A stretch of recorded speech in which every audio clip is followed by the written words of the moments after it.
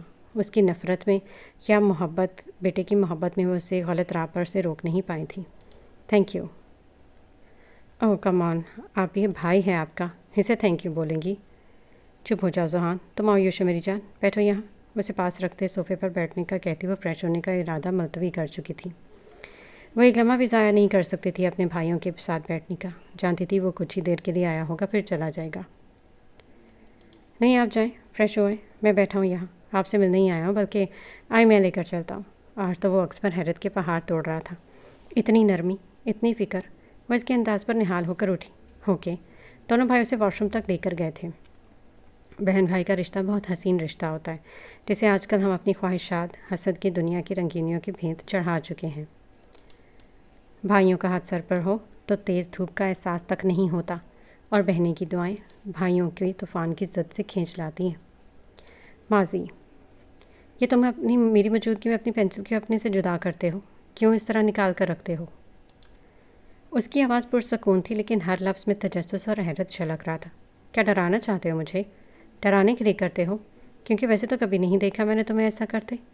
وہ بہت کم بولتی تھی، لیکن اس کی ہر ایک حرکت کو خاموشی سے نوٹ ضرور کیا کرتی تھی، اور اس کا یہ عمل اس کی سمجھ سے باہر تھا، جسے اپنے تجسس کے ہاتھے مجبور ہو کر وہ آج پور بیٹھی تھی۔ میرے اس عمل کا مطلب جاننا چاہتی ہوں؟ گہری نظروں سے اسے دیکھتے پوچھا۔ اس کے پوچھنے پر وہ سر ہلا گئی۔ محراب شمس، یہ اعتراف ہے کہ اکثر میر تم پر آنکھ بند کر کے یقین کرتا ہے۔ میرے اعتبار کا دائرہ صرف تمہارے گرد گھومتا ہے۔ تمہارے آگے میں ایک عام سا انسان ہوں، جس کی ساری طاقت